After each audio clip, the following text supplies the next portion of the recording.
बिस्मिल्लाहिर्रहमानिर्रहीम। Welcome to Cantor publishers video session. इन lectures को समझने के लिए जिन रिसोर्सेज की आपको ज़रूरत पेश आएगी उनमें शामिल है साइंस 6 की कैम्ब्रिज स्कॉलर सीरीज़ की टेक्स्ट बुक। इसके साथ साथ कुछ होमवर्क दिया जाएगा आपको। इस होमवर्क के लिए और कुछ एक्टिविटीज़ के लिए जिस चीज़ की ज़रूरत पेश आएगी वो है समर पैक ग्रेड 6 के लिए। इसके साथ साथ अगर पेरेंट्स और टीचर किसी किस्म की कुछ रहनुमाई चाहें तो इनके लिए रिसोर्स पैक ग्रेड 6 के लिए एक बहुत ही यूजफुल साबित होगा। Lecture is the continuation of previous 3 lectures that were about cell structure and working of light microscope, identification of different kinds of cells under microscope, and our target SLO is the study of basic structure of animal cell as well as plant cell. As we know that all the bodies are made up of cell, but we cannot say that all the cells are similar. Each type of classification of animals has its own type of cells. Whether it is animal, it's plants, plant cells are different from animal cells are different from microorganisms. So each individual, each species has its own individuality, and it's due to its cell structure. But each class, whether it is animal or it is plant, has some specific features that are similar to that particular class. For example, plant cells, all plants, whether they are higher big trees or small herbs or shrubs, their cells have some specific or unique structure that is found all over these structures are present in all plant cells. Likewise, animal cells, all the animal cells have some basic organelles, have some basic structures in their cells which are specific to animals only. So in this lecture we are going to study the basic structure of animal cell and a plant cell. इसके साथ साथ हम ये भी देखेंगे कि cell का हर part life को कैसे सपोर्ट करता है। जब हमने सेल को डिफाइन किया था तो हमने पढ़ा था कि cell is the basic structural unit of life. अब हम इस लेक्चर में ये देखेंगे कि एक सेल लाइफ को कैसे सपोर्ट करता है, वो क्यों कहा जाता है कि life cell is the basic structure और structural as well as biological unit of life. So हमारे 2 टारगेट्स हैं आज के लेक्चर में, study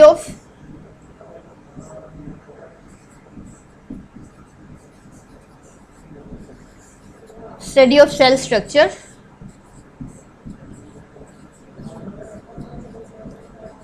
and the other target is function of each structure.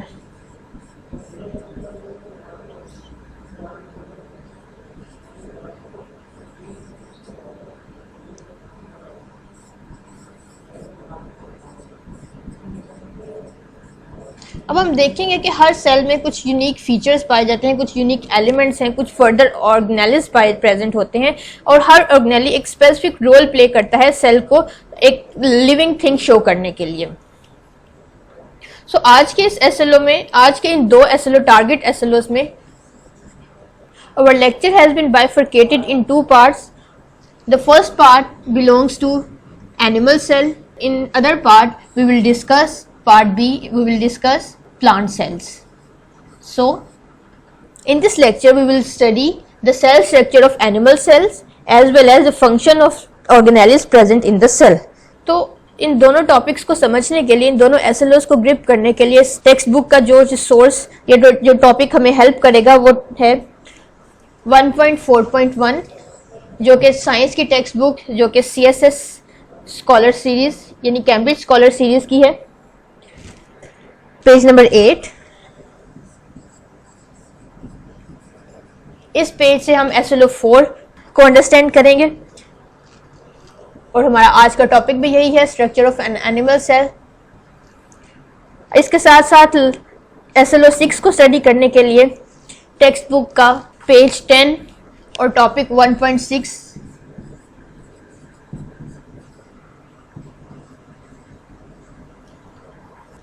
Support करेगा। टॉपिक 1.6 हमें बताता है कि जितने भी ऑर्गेनेल्स, जितने भी स्ट्रक्चर सेल में प्रेजेंट हैं, उन सब का क्या क्या फंक्शन है, यानी वो एक सेल को एक लिविंग थिंग, एक सपोर्टिव बेसिक यूनिट के तौर पे डिस्कस करते हुए कैसे सपोर्ट करते हैं.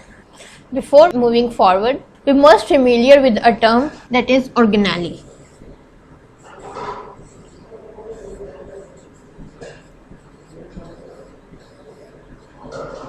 What does it means? Organelle वो खास टर्म है जो हमें आज के लेक्चर में और हमारी नेक्स्ट क्लास में जब हम प्लांट सेल को स्टडी करेंगे को कॉम्प्रीहेंड करने के लिए बहुत यूजफुल है. ऑर्गेनेली का मतलब है कि एक the structures present within a cell.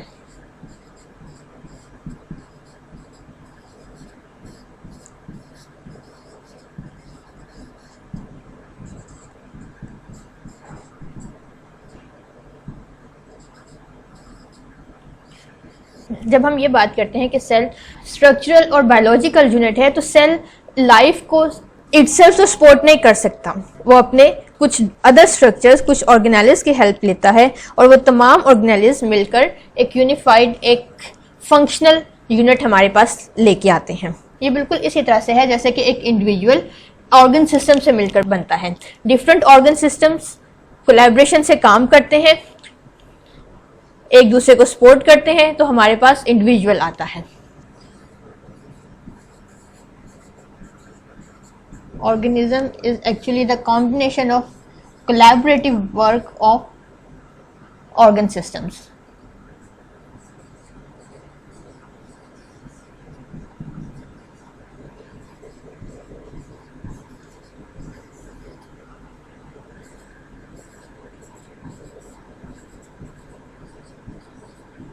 Likewise, a cell is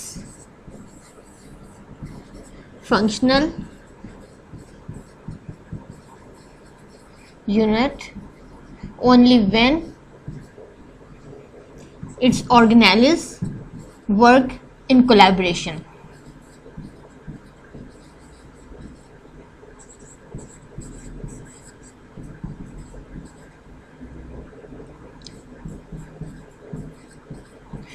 ये बिल्कुल ऐसे ही है, इसको आप इसी तरह समझ सकते हैं कि जैसे.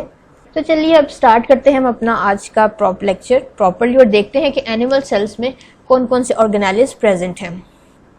ये हमारे पास एक एनिमल सेल का रिजॉल्व और हाई रेजोल्यूशन का इमेज है. इसमें क्रॉस सेक्शन किया गया है, यानी एक कंप्लीट एनिमल सेल्स को दरमियान से हाफ करके आपको उसके ऑर्गेनेल्स बहुत अच्छे तरीके से दिखाए गए हैं. अब हम ऑर्गेनेल्स यहाँ पे ये भी है, ये भी है, ये भी है, ये भी, ये भी, ये भी, ये भी. ऑर्गेनेल्स का मतलब यही है कि एक सेल के अंदर जितने भी स्ट्रक्चर्स प्रेजेंट हैं, जितने भी ऑर्गन्स एक सेल के आप कह सकते हैं, जितने भी सेल के एक ऑर्गन्स प्रेजेंट है वो तमाम के तमाम सेल के ऑर्गेनेल्स हैं. हम इन तमाम स्ट्रक्चर्स को वन बाय वन स्टडी करेंगे और देखेंगे कि इनका फंक्शन क्या है सेल को एज ए फंक्शनल यूनिट बनाने में. सबसे पहले इसकी आउटर कवरिंग से स्टार्ट करते हैं. किसी भी चीज़ को सिक्योर करने के लिए, हम उसको एक्सटर्नल हैजर्ड से बचाने के लिए उसमें एक आउटर कवरिंग पाई जाती है. बिल्कुल ऐसे ही जैसे हमारी बॉडी की स्किन है. स्किन हमारे लिए एक डिफेंसिव बैरियर है एक्सटर्नल एनवायरनमेंट की इंजरी से, एक्सटर्नल एनवायरनमेंट के हैजर्ड से. स्किन हमें ना सिर्फ प्रोटेक्ट करती है हमारे वाइटल ऑर्गन्स को, बल्कि मूवमेंट ऑफ मटेरियल्स को भी चेक करती है. यानी हमारी स्किन के थ्रू हमारा बहुत सा वेस्ट मटेरियल एक्सक्रीट आउट हो जाता है. सो सेल की प्रोटेक्शन के लिए और सेल के डिफेंस के लिए भी सेल के गिर्द एक आउटर मेम्ब्रेन है जो आप देख सकते हैं. ये एक फ्लेक्सिबल आउटर मेम्ब्रेन है जिसे सेल मेम्ब्रेन कहा जाता है. Cell membrane is very flexible.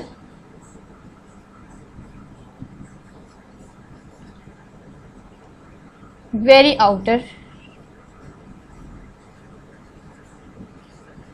Membrane. और इसका फंक्शन क्या है कि ये बिल्कुल वैसे ही काम करती है जैसे स्किन करती है. फंक्शन सेल मेम्ब्रेन का, it acts as a defensive barrier.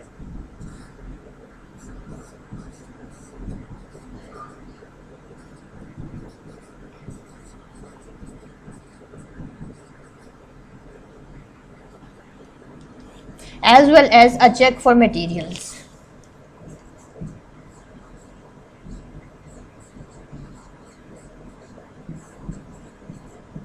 अब ये मटेरियल्स को कैसे चेक करती है? मटेरियल्स को ये इसी तरह से चेक करती है जैसे ये एक दरवाज़ा है, आपके घर की चार दीवारी में आउटर बाउंड्री में मेन गेट होता है। मेन गेट क्या करता है कि मेन गेट लोगों की ट्रांसपोर्ट को चेक करता है, हर किसी को घर में नहीं आने देता। इसी तरह हम अपने डिफरेंट मटेरियल्स को भी मेन गेट के थ्रू घर से बाहर या अंदर ले जा सकते हैं। इसी तरह सेल मेम्ब्रेन भी सेल के कुछ पार्टिकल्स को, सेल के कुछ मैटर को अलाउ करती है कि वो सेल से बाहर चले जाए जिनकी हमें ज़रूरत नहीं है, या कुछ पार्टिकल्स जिनकी सेल को ज़रूरत है वो अलाउ करती है कि सेल के अंदर आ जाएं। इसी वजह से सेल को सेमी परमिएबल कहा जाता है, यानी ये हर तरह की मूवमेंट को अलाउ नहीं करती बल्कि सिलेक्टिव मूवमेंट को अलाउ करती है। सेमी परमिएबिलिटी को समझने के लिए ये एक स्ट्रक्चर देखते हैं। ये सेल मेम्ब्रेन का एक छोटा सा पार्ट है जिसे जूम करके आपको दिखाया गया है। इस सेल मेम्ब्रेन में आप देख सकते हैं कि ये कुछ चैनल्स हैं। ये एक्चुअली सेल मेम्ब्रेन की थिकनेस है और इसके दरमियान कुछ चैनल्स हैं जो प्रोटीन के बने हुए हैं। ये एक्चुअली वो गेट्स हैं, वो विंडोज़ हैं जो मटेरियल्स की मूवमेंट को इन या आउट करने में हेल्प करती हैं।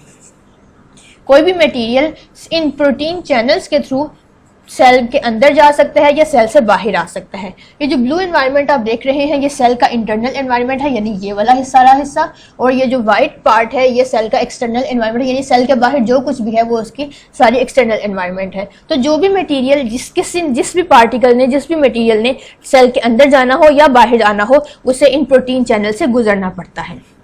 अब इन प्रोटीन चैनल से गुजरने का क्राइटेरिया दो तरह से है। अब आप देख सकते हैं कि इन प्रोटीन चैनल्स की कुछ स्पेसिफिक शेप है, तो सिर्फ वही मटेरियल इन या आउट हो सकेगा जो इस शेप से मुताबिकत रखेगा, जो इस शेप को कोरिस्पॉन्ड करेगा, और वो मटेरियल जो इस प्रोटीन के स्पेसिफिक स्ट्रक्चर को या स्पेसिफिक शेप को कोरिस्पॉन्ड नहीं करेगा वो मटेरियल मूव आउट या मूव इन नहीं कर सकेगा। ये तो पहला क्राइटेरिया है सेल की मूवमेंट के लिए। Second one is the size. अब जो मटेरियल जो इस स्पेसिफिक होल से, स्पेसिफिक गेट से ज़्यादा लार्जर है वो डेफिनेटली पास आउट या पास इन नहीं हो सकता, और जो सिर्फ वही पार्टिकल्स मूव कर सकेगा जो इस साइज के साथ कोलैबोरेट करेगा। इस प्रोसेस को समझने के लिए हम एक वीडियो की हेल्प लेते हैं। यहाँ पे आप देख सकते हैं कि सेल मेम्ब्रेन है। सेल मेम्ब्रेन और पिंक पोर्शन जो आपको पिक्चर में दिखाई दे रहा है वो सेल का इंटरनल एनवायरनमेंट है, और ब्लू पोर्शन सेल का आउटर एनवायरनमेंट है। और ये कुछ पार्टिकल्स हैं ट्रायंगुलर शेप में, हेक्सागोनल शेप में या सर्कुलर शेप में जिन्होंने सेल के अंदर मूव करना है। अब यहाँ से अगर आप ये प्रोटीन चैनल्स हैं जो कि ऑरेंज कलर, ब्लू कलर और येलो कलर में आपको दिखाए गए हैं। यहाँ से आप देखिए कि हर चैनल एक बैरियर है, हर चैनल एक स्पेसिफिक बैरियर है उन पार्टिकल्स के लिए जिन्होंने मूव करना है। अगर हम ग्रीन वाले चैनल को देखें तो इसकी एक स्पेसिफिक शेप है। इस ग्रीन चैनल से, ग्रीन प्रोटीन चैनल से सिर्फ वही पार्टिकल मूव कर सकेगा जो इसकी शेप से कॉरेस्पॉन्ड करेगा। हर वो पार्टिकल जो इसकी शेप से कॉरेस्पॉन्ड नहीं कर सकेगा वो उसे चेक कर दिया जाएगा, उसे रोक दिया जाएगा और उसकी मूवमेंट अलाउ नहीं की जाएगी। उसके साथ साथ कोई भी पार्टिकल जो इस स्पेसिफिक शेप से, प्रोटीन चैनल के इस गेट की स्पेसिफिक शेप से कॉरेस्पॉन्ड करेगा, सिर्फ वही अलाउ किया जाएगा मूवमेंट के लिए। अब हम देखते हैं कि पार्टिकल्स की मूवमेंट यहाँ कैसे हो रही है। ये देखिए एक हेक्सागोनल पार्टिकल जो कि ग्रीन प्रोटीन चैनल की शेप के साथ कॉरेस्पॉन्ड करता था उसको अलाउ कर दिया गया कि वो पास आउट हो जाए, और बाकी सबको चेक कर दिया गया, रोक दिया गया।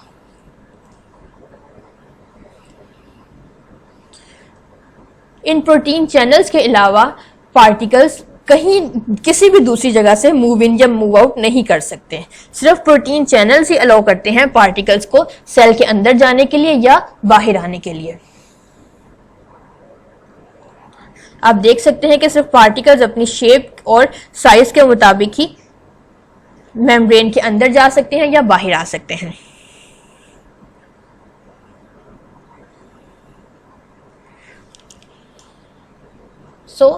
सेल मेम्ब्रेन का ये फंक्शन सेल मेम्ब्रेन को सेमी परमिएबल बना देता है। दूसरा अहम फीचर सेल मेम्ब्रेन का ये है कि ये फ्लेक्सिबल है, ये एक रिजिड स्ट्रक्चर नहीं है।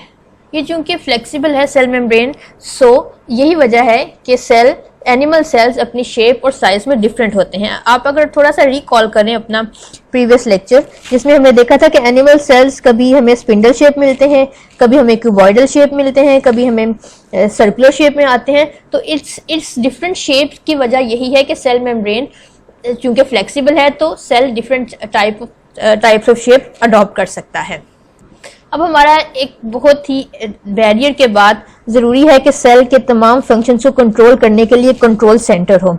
बिल्कुल ऐसे ही जैसे ह्यूमंस के पास ब्रेन है, ब्रेन हमारे तमाम बॉडी के फंक्शंस को कंट्रोल करता है, डिफरेंट ऑर्गन्स के दरमियान कोऑर्डिनेशन डेवलप करता है और इनमें कम्युनिकेशन भी डेवलप करता है। इसी तरह सेल के तमाम फंक्शंस को सेल ने बहुत से फंक्शंस परफॉर्म करना होते हैं, प्रोटीन सिंथेसिस करना होती है, सेल डिवीजन करना होती है।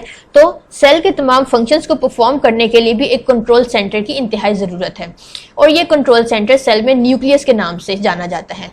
आप देख सकते हैं कि सेल के बिल्कुल सेंटर में न्यूक्लियस प्रेजेंट है। एनिमल सेल में ये न्यूक्लियस सेल के सेंटर में प्रेजेंट होता है, प्रेजेंट एट द सेंटर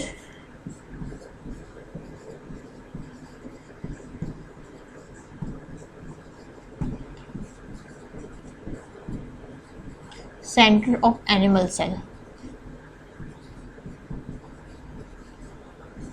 और इसका फंक्शन क्या है? It controls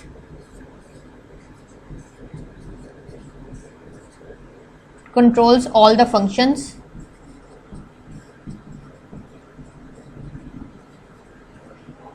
collaborate among organelles as well as communicate messages among and within the cell। ये इसके 3 बेसिक फंक्शंस हैं न्यूक्लियस के। आपको इसकी लोकेशन भी पता चल गई और आपको इसकी यूटिलिटी का भी पता चल गया कि ये न्यूक्लियस क्यों ज़रूरी है एक सेल के लिए। ये न्यूक्लियस की एक मैग्नीफाइड फॉर्म है। इसके इर्द गिर्द आपको कुछ दूसरे स्ट्रक्चर भी दिखाई दे रहे हैं, इनके बारे में हम बाद में पढ़ेंगे। इनका नाम है एंडोप्लाज्मिक रेटिकुलम, जिसे एब्रीविएट करके ER लिखा जाता है। ये क्या है, इनका क्या फंक्शन है, इन्हें हम बाद में नेक्स्ट अपने टॉपिक्स में डिस्कस करेंगे। अब ये एक न्यूक्लियस है। न्यूक्लियस की सेल वॉल भी डबल मेम्ब्रेन है। इसकी ये एक बहुत बड़ी प्रॉपर्टी है कि ये डबली मेम्ब्रेन है, यानी इसमें 2 आउटर मेम्ब्रेन, 2 न्यूक्लियर मेम्ब्रेन्स पाई जाती हैं।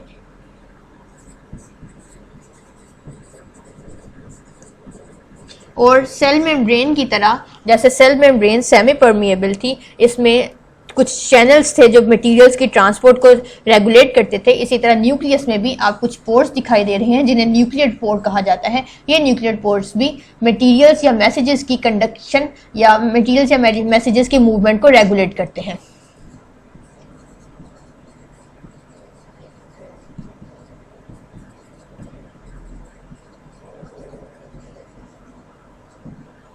अब न्यूक्लियस के सेंटर में भी आपको एक सॉलिड सॉलिड स्ट्रक्चर दिखाई दे रहा है। ये न्यूक्लियस का सेंटर है। Nucleus is the centre of the cell and the centre of the nucleus is called nucleolus. Nucleolus contains the genetic material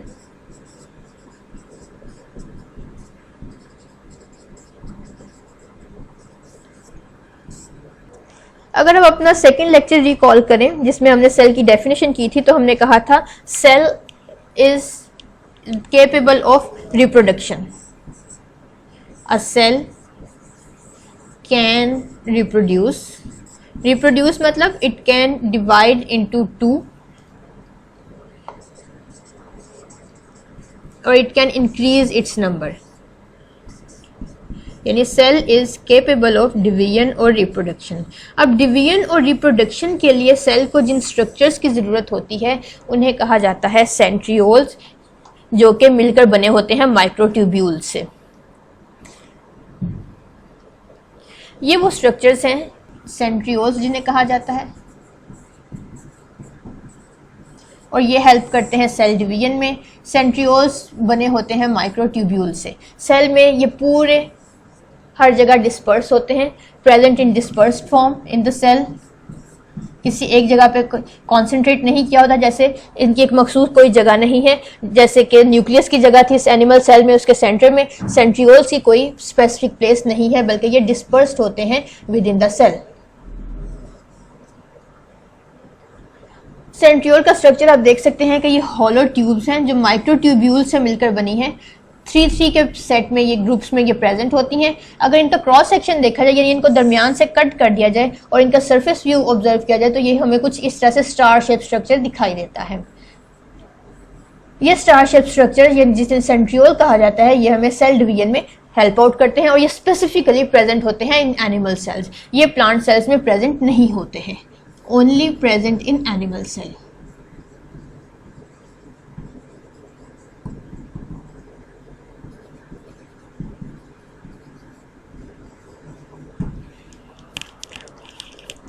अब हमने सेल के अब तक दो ऑर्गेनेलिज और एक इसका डिफेंसिव बैरियर पढ़ चुके हैं। अब यहाँ पे क्वेश्चन अराइज होता है कि सेल के अंदर वो क्या चीज़ है जो इन तमाम स्ट्रक्चर्स को सपोर्ट करती है। What is the supportive structure of the cell, यानी सेल में ये तमाम चीज़ें ऐसे तो नहीं है कि सेल मेम्ब्रेन की सरफेस पे पड़ी होंगी, क्योंकि सेल तो एक सर्कुलर, एनिमल सेल तो एक सर्कुलर शेप में होता है। तो कोई भी मैटर, कोई भी ऑर्गेनेली अगर अपनी कोई स्पेसिफिक शेप या स्पेसिफिक पोजीशन रखता है, तो इसके लिए उसे कुछ ऐसा सपोर्टिव मटेरियल चाहिए जो इस ऑर्गेनेली को होल्ड कर सके। तो सेल के, एनिमल सेल के अंदर या किसी भी सेल के अंदर ऐसा सपोर्टिव मटेरियल जो ऑर्गेनेलिज को होल्ड कर सके साइटोप्लाज्म कहलाता है।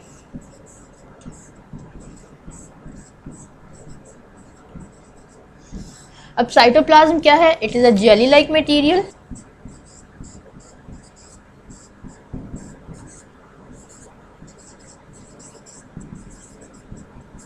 that holds the organelles, all the organelles,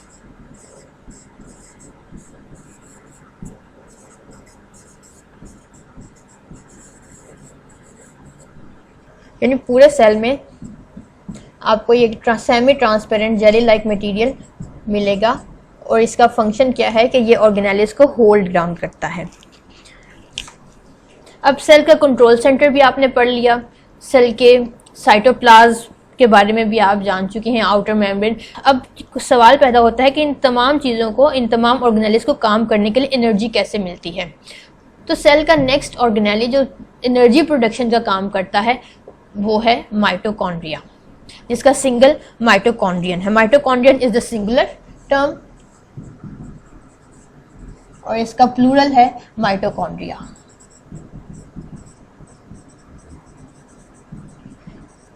ये भी डबल मेम्ब्रेन स्ट्रक्चर है, ये इसकी आउटर मेम्ब्रेन है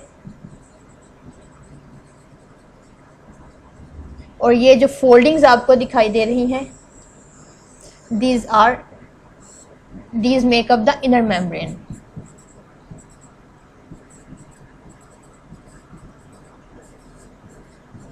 इन फोल्डिंग्स का एक और नाम भी है क्रिस्टी। और माइटोकॉन्ड्रिया का फंक्शन क्या है कि ये it produces energy, it generates energy for the cell.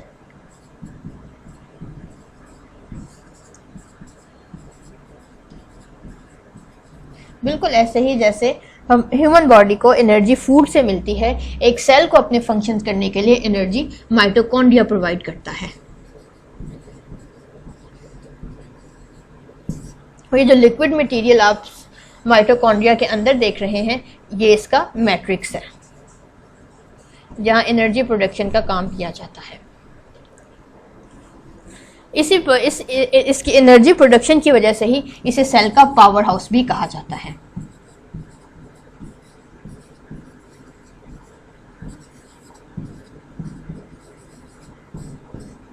So it is one of the most important organelle of the cell। अब माइटोकॉन्ड्रिया सिर्फ सेल में एक ही नहीं होते, बल्कि ये एक से ज़्यादा होते हैं। इनकी कोई स्पेसिफिक लोकेशन नहीं है, throughout the cell dispersed होते हैं।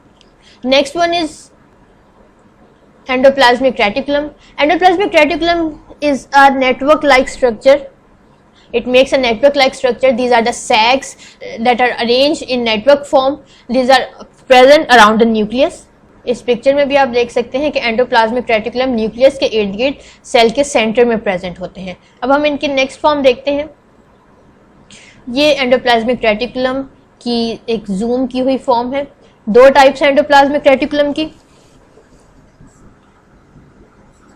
एक को कहते हैं रफ एंडोप्लाज्मिक रेटिकुलम।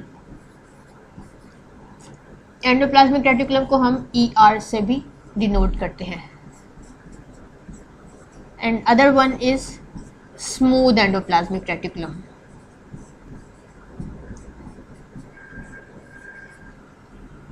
यहाँ पे ये टाइप, इतना हिस्सा इसका रफ टाइप A है, यानी रफ एंडोप्लाज्मिक रेटिकुलम,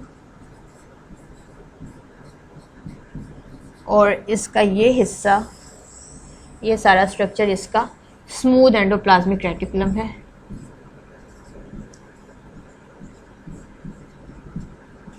अब अगर आप पिक्चर को गौर से देखें तो आपको इनके नेम्स के डिफरेंट होने की वजह भी समझ आ जाएगी कि जो रफ एंडोप्लाज्मिक रेटिकुलम है उनकी सरफेस पे ये छोटे छोटे से डिफरेंट स्ट्रक्चर्स प्रेजेंट हैं, जबकि स्मूथ एंडोप्लाज्मिक रेटिकुलम की सरफेस स्मूथ है। तो इन स्ट्रक्चर्स के प्रेजेंट होने की वजह से ही इसे रफ एंडोप्लाज्मिक रेटिकुलम कहा जाता है। ये स्ट्रक्चर्स राइबोसोम्स कहलाते हैं। सबसे पहले हम इनका फंक्शन देखते हैं कि क्या है। एंडोप्लाज्मिक रेटिकुलम, जैसा कि आप पिक्चर में भी देख रहे हैं, एक सैक लाइक नेटवर्क स्ट्रक्चर है। इसका काम क्या है कि ये फूड, डिफरेंट प्रोडक्ट्स को, डिफरेंट मटेरियल्स को स्टोर करता है। ये बिल्कुल ऐसे ही काम करता है जैसे हमारे घर में कोई वेयर हाउस होता है जहां हम अपने एक्स्ट्रा चीज़ें डंप कर देते हैं। बिल्कुल इसी तरह सेल में भी एक्स्ट्रा मटेरियल, खा वो फूड मटेरियल हो या डिफरेंट पार्टिकल्स, दूसरे पार्टिकल्स हो, उनको डंप करने के लिए, फ्यूचर यूज के लिए एंडोप्लाज्मिक रेटिकुलम काम करता है। ये तमाम एक्स्ट्रा मैटर एंडोप्लाज्मिक रेटिकुलम के अंदर स्टोर कर लिया जाता है और जब ज़रूरत हो तो इसे इस्तेमाल कर लिया जाता है। स्टोर्स सेल प्रोडक्ट्स, ये डिफरेंट टाइप्स की प्रोडक्ट्स हो सकती हैं।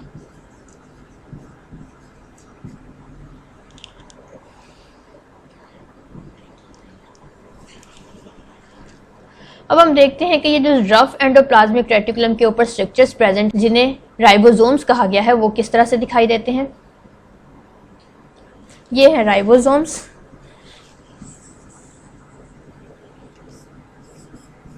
राइबोसोम्स क्या करते हैं? राइबोसोम्स का फंक्शन ये है कि ये प्रोटीन सिंथेसिस करते हैं।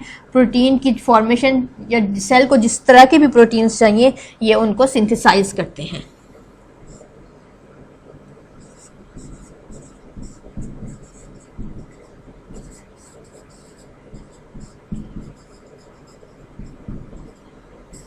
ये दो सब यूनिट से मिलकर बना है। ये सब यूनिट A है, ये सब यूनिट B है। दोनों मिलके एक यूनिफाइड स्ट्रक्चर बनाते हैं जिसे राइबोसोम कहा जाता है। These structures are present on the endoplasmic reticulum. That's why endoplasmic reticulum is called rough endoplasmic reticulum. And the endoplasmic reticulum structure, network structure found around the nucleus in the center of the cell. The next component, the next organelle of cell is Golgi complex. Golgi complex is also a sac-like structure just like endoplasmic reticulum, but its function is different from that of endoplasmic reticulum. Endoplasmic Golgi complex is also dispersed structure within the cytoplasm. As you can see in here, these are also a sac-like network structure, but its function is different in the way that it stores products. It contains products, but to transport them. The function of endoplasmic was just to store the product, but the function of Golgi complex is to pack the materials, and the packing is for the purpose of transportation. You can say it acts as a courier service.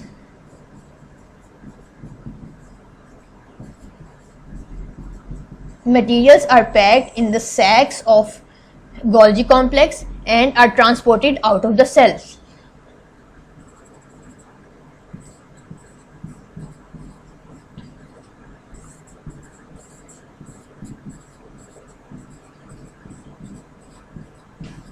So Golgi complex is a courier service of cell. As you can see here, these are the pegged units of Golgi complex. Whenever the food or other products are pegged, they are cut off from rest of the structures and are transported in or out of the cell.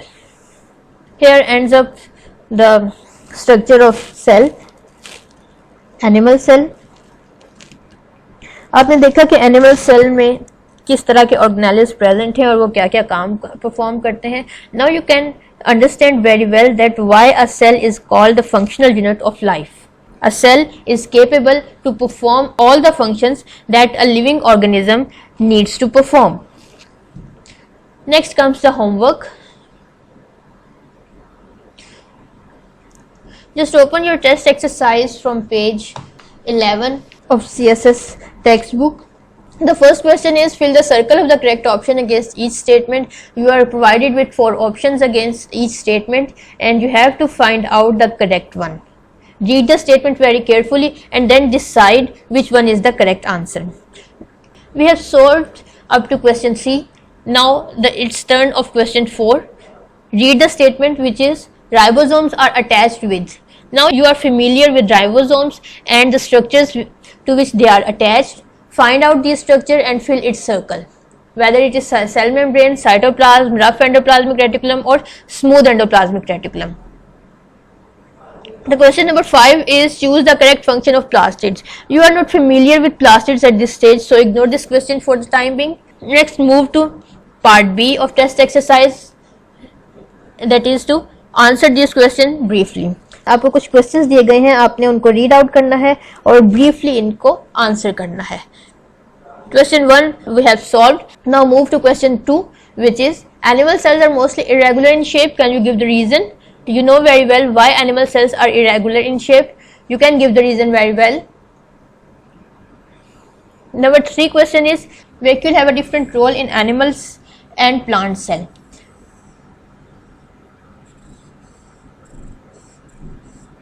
You didn't have read about plant cells, so ignore this question for the time being.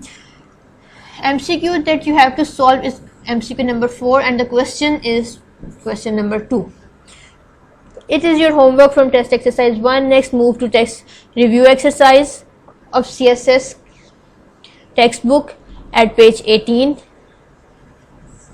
Read the question, read the statement of the question number 2, which is, draw, label and describe the basic structure of animal cell and a plant cell. You are just to describe about animal cell because you just have read about it. Ignore the plant cell. आपने animal cell का structure draw करना है, इसके अंदर different organelles present होंगे, उनको draw करना है, इनको लेबल करना है और इस हर ऑर्गेनेली का फंक्शन परफॉर्म करना है. सो इस क्वेश्चन के 3 पार्ट होंगे. पहले है ड्रॉ करना है आपने एनिमल सेल को, draw it's organelles.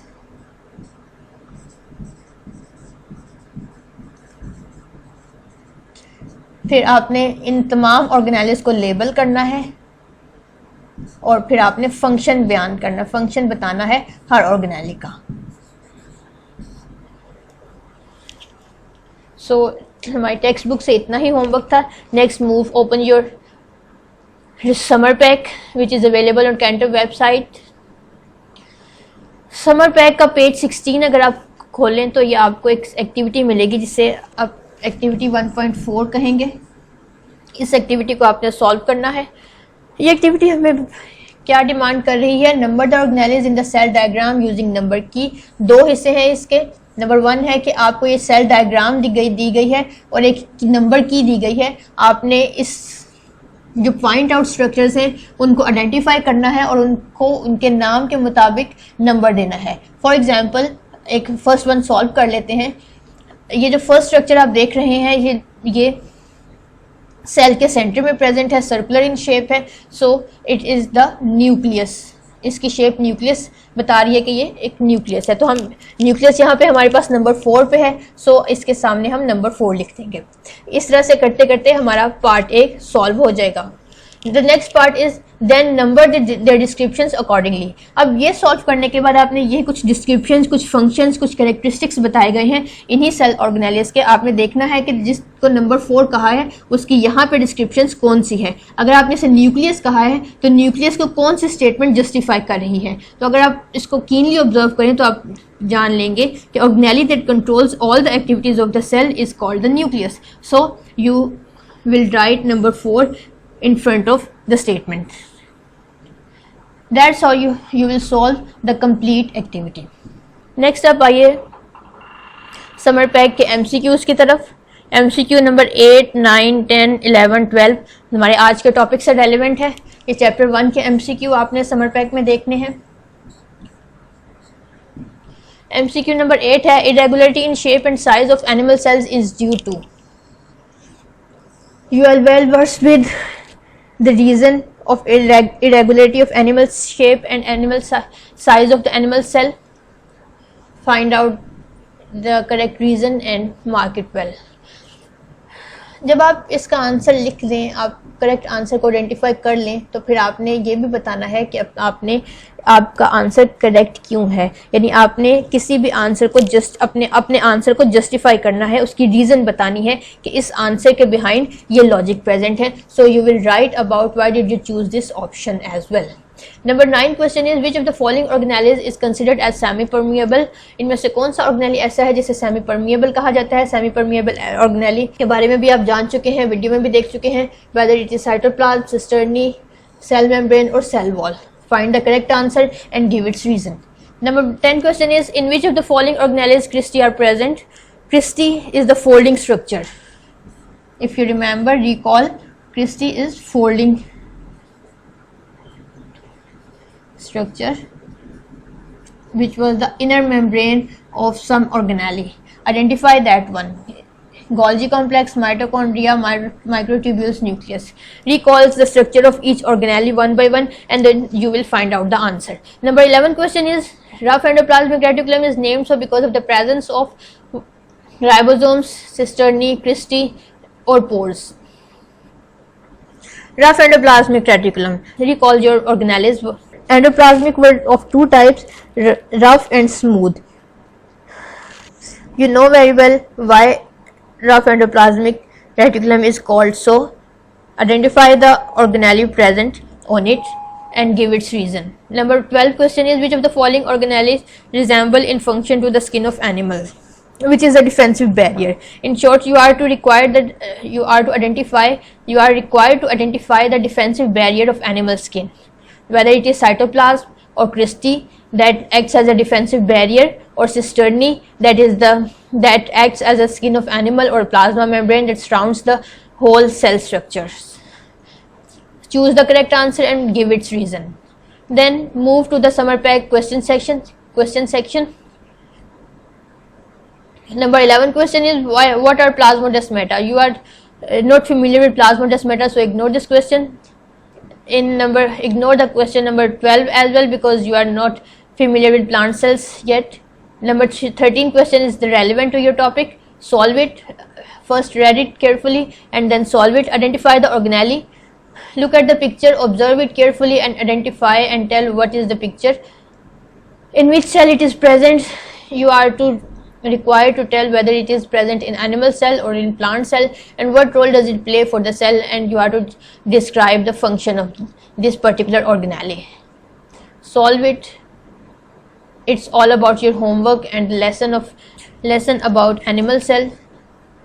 Next we will study about the structure of plant cell in detail. Observe and study its organelles as well. तो आज के लिए बस इतना ही. Thank you very much.